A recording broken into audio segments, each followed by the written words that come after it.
पुढचा मतदारसंघ ठाणे लोकसभा मतदारसंघ, मुख्यमंत्र्यांचा अंगणातला मतदारसंघ, घरातला मतदारसंघ। मुख्यमंत्र्यांनी शिवसेना आपल्या ताब्यात घेतली, शिवसेनेचे ते प्रमुख नेते झाले, उद्धव बाळासाहेब ठाकरे यांच्या हातातनं शिवसेना गेली। त्यानंतर जे 40 आमदार आणि 16 खासदार मुख्यमंत्र्यांसोबत गेले, त्यांच्या सोबत एक चेहरा नव्हता, तो त्यांच्या घरातला जवळपास अंगणातला चेहरा नव्हता, तो म्हणजे राजन विचारे। राजन विचारे ठाण्याचे खासदार हे उद्धव बाळासाहेब ठाकरे यांच्या सोबतच राहिले, त्यांना पुन्हा एकदा उमेदवारी देण्यात आलेली आहे। आणि ठाणे महानगरपालिकेचे माजी महापौर नरेश म्हस्के यांना अगदी शेवटच्या क्षणी या मतदारसंघामधनं उमेदवारी दिली गेली, कारण हा मतदारसंघ कुणाला द्यायचा, भाजपला की शिवसेनेला, याबाबत सुद्धा बराच खल सुरू होता। आणि त्यानंतर उमेदवारीवरून म्हस्के की विचारे? ॲक्च्युली म्हस्के हे फक्त नावापुरते उभे आहेत, एकनाथ शिंदेच उभे आहेत असं म्हणायला हरकत नाही। म्हस्के यांना ॲडव्हान्टेजेस तर डिसॲडव्हान्टेज खूप आहेत, कारण की एकतर त्यांची उमेदवारी खूप उशिरा जाहीर झाली, त्याच्यामुळे पक्षात एकमत होत नव्हतं त्यांच्या उमेदवारीवरून।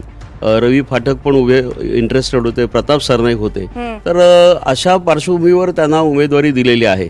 आणि राजन विचारे यांच्या बाबतीत शेवटी असं एक ॲडव्हान्टेज आहे की आनंद दिघे हे अजूनही तिथे मोठं कार्ड आहे। आणि आनंद दिघे ज्या अर्थी राजन विचारे शिवसेनेत राहिले आहेत, त्यामुळे ते आनंद दिघेंचीच लाईन टो करत आहेत, कारण की गद्दारी वगैरे ह्या विषयावर आनंद दिघे यांची जी मतं होती ती सगळ्यांना माहिती आहेत। त्याच्यामुळे राजन विचारे यांना आनंद दिघे अंडरकरंटचा एक खूप मोठा फायदा मिळू शकतो। अर्थात अँटी इन्कम्बसी आणि जो अंडरकरंट आहे याचं जर आपण लिव्हरेज काढलं तर डेफिनेटली राजन विचारे यांचं थोडंसं पारडं मला असं वाटतं की एवढं जड होणार नाही। म्हस्के जेमतेम निघून जातील, कारण की शेवटी एकनाथ शिंदे यांनी संपूर्ण प्रतिष्ठा पणाला लावलेली आहे। भाजपची भूमिका कशी राहिली या मतदारसंघातली आता सांगायला हरकत नाही, कारण आता मतदान झालेलं आहे। म्हटलं तर भारतीय जनता पक्षाला आम्ही एक शब्द वापरायचो, परंतु तो शिवसेनेला बहुतेक कळला नाही की शिवसेनेने उमेदवार द्यावा, पण तो भाजपीश उमेदवार द्यावा की जो भाजपच्या लोकांनाही पटेल, पचेल आणि आवडेल। परंतु हा रोबस्ट चेहरा आहे, हा टिपिकल शिवसेनेचा। इथे खरं प्रयोग करायला चान्स होता एकनाथ शिंदेना, की अतिशय सेफ कॉन्स्टिट्युएन्सी होती, तर इथे मिडल क्लासला जरा अट्रॅक्ट करण्यासाठी एक मिडल क्लास कॉस्मोपॉलिटन चेहरा, म्हणजे मराठीच माणूस परंतु तो कॉस्मोपॉलिटन ह्याच्यामध्ये चालेल। काय ऑप्शन होते? ऑप्शन्स बरेच होते, आता काही ऑप्शन्सची नाव आपल्याला इथे घेता येणार नाही, परंतु डेफिनेटली तो प्रयोग त्यांनी केला असता तर मला असं वाटतं एक वेगळं। तरीही म्हस्केंना एज आहे तुमच्या? एज आहे। ओके। नरेश म्हस्के यांना समोर आणायचा निर्णय एकनाथ शिंदे यांनी घेतलेला दिसतो। त्यांचे भाजपशी त्यातल्या त्यात शिंदेंच्या कार्यकर्त्यांमध्ये उत्तम संबंध आहेत, त्यांना सामाजिक सांस्कृतिक जाण वगैरे सांगतात, मुख्यमंत्री त्यांना निवडून आणतील। ओके। म्हस्के 2।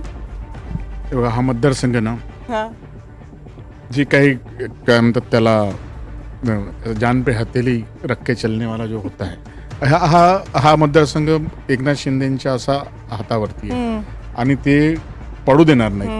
त्यामुळे त्यांनी खूप प्रयत्नांची पराकाष्ठा केली असेल, त्यांनी गणेश नाईकांना खूप जे काय करायचं, जे शक्य असेल, शक्यतेपेक्षा जास्त करता येईल ते सगळं केलं असेल। 4 मतदारसंघामध्ये विधानसभाच्या बीजेपीचं प्राबल्य आहे, त्याच्यामुळे आणि ते सोबत बीजेपीच्या वरिष्ठ नेत्यांचे प्रयत्न, हे बघा, इथे जर शिंदेचा उमेदवार हरला तर ती महायुतीची बेइज्जती आहे ना।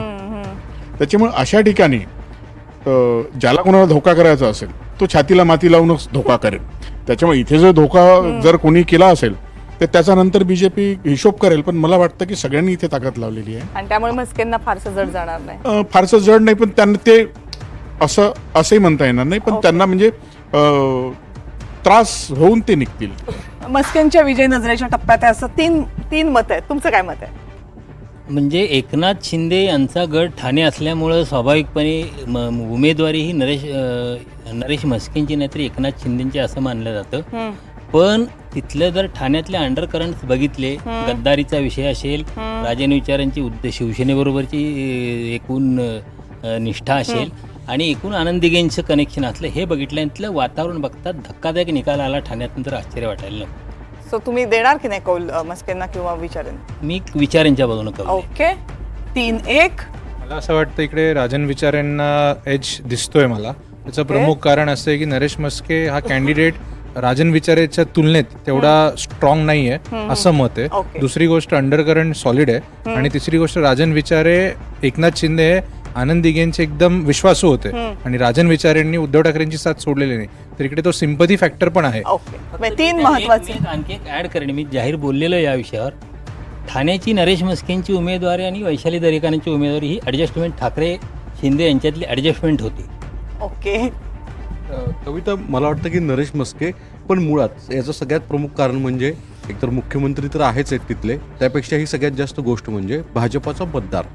मी मगाशी चुकून मीरा भाईंदर मतदारसंघ हा आपण दुसऱ्या लोकसभा मतदारसंघातला बोललो, पण मीरा भाईंदर हा मतदारसंघ इथं कनेक्टेड आहे. अतिशय उत्तर भारतीय आणि बाहेरचे मतदार आहेत.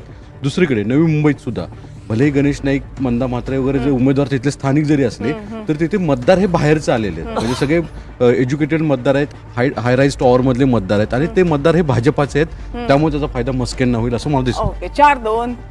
मला असं वाटतं इथं नरेश म्हस्के निवडून येतील. मी बल्लाळ सर जे म्हणतात त्या मताशी सहमत आहे. निवडणूक खूप घासून झालेली आहे आणि मुख्यमंत्री विरुद्ध इतर सर्व पक्ष आणि नेते होते.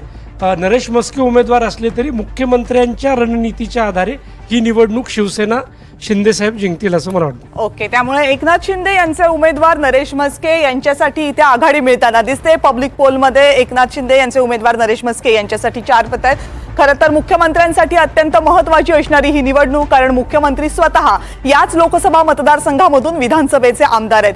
कोकणातल्या मतदारसंघांचा आढावा घेतला, आता लक्ष लागलंय मुंबईच्या लोकसभा मतदारसंघांकडे.